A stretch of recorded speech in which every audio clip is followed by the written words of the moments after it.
depending on whom you speak to, Tesla's Fremont factory, where every single Tesla Model S and Tesla Model X are currently made, and where every Tesla Model 3 will be built, at least to begin with, it's either a revolution in automotive production or a sweatshop where workers are pressurized into working extra hours, are treated badly, and injuries are commonplace. I say depending on whom you speak to, because right now there's an ongoing fight between Tesla and the United Auto Workers Union over working conditions, pay, and the need, or not, to unionize the workforce.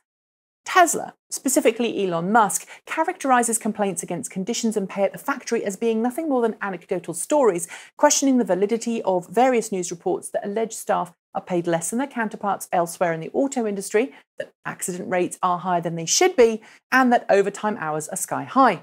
Unions, meanwhile, are continuing to talk to some big-name media outlets, alleging that Tesla employees regularly have their safety put at risk and are often expected to keep up an impossibly fast and dangerous production speed.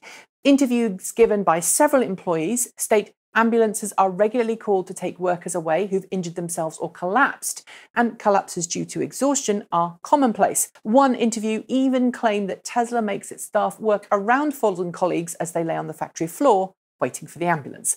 Now, I visited the Fremont facility once, and it was during the official Tesla Model S launch event way back in 2012.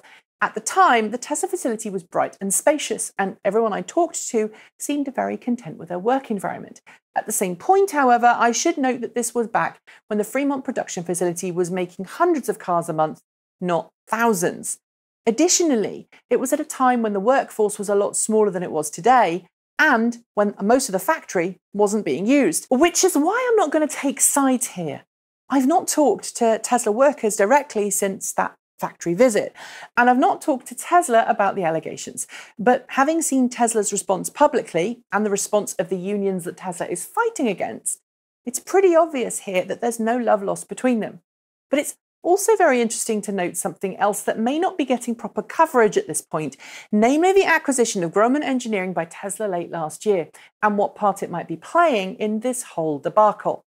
You see, the German company, whose previous clients have included some of the world's largest automakers, specialize in making robotic construction equipment for the purposes of automating large swathes of vehicle construction plants.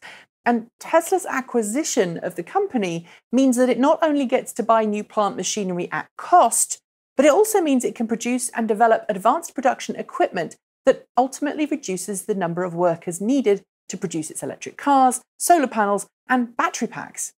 And the fewer staff it has to employ, the less money it has to spend on wages, health insurance packages, and benefits. And at the moment, Tesla is compensating its workers for the lower than average salary with stock options. But as unions and critics point out, stock options won't pay the bills, although they are a nice nest egg if the company does continue to do well.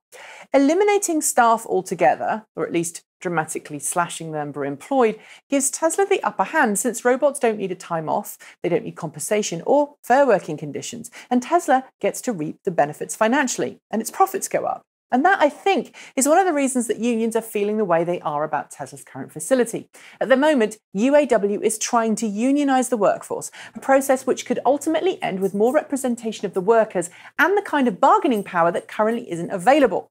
That same kind of bargaining power might come in handy should Tesla follow through on its plan to automate as much of the production facility as possible. Note, of course, that this is still a theory in my head. It's not been confirmed by anyone, but I'd suggest it's certainly a plausible theory. Is Tesla mistreating its current staff? Well, I don't know. But usually in situations like this, where things have become so egregious, both sides have at least some share of the responsibility. And if you think that Tesla's not-so-secret plan to automate its production facility is somehow terrible and terrifying, think again. Every major automaker, no, every major production company is looking to do the same thing, if it hasn't already. Computers make less mistakes than humans, don't need sleep, and can run 24/7. And as I've said multiple times before, it's not about jobs going overseas, it's about jobs becoming automated, and those displaced will need to either become trained in new jobs or suffer their cheese being moved. If you haven't read Who Moved My Cheese, by the way, you should. Do you agree with my analysis? Is Tesla being fair with its employees? Should it be automating? And what will the knock-on effect be in the long term? Cheaper prices? Less weight? More production? Or lower quality? Leave your thoughts in the comments below. Don't forget to like, comment and subscribe. And of course, if you'd like to see more videos like this, then why not contribute to my running costs via Patreon? I've left a link below and a clickable one at the end of this video. That's it. Thanks for joining me, and I'll be back next week. Remember, there's no 10 this weekend. So until then, keep evolving.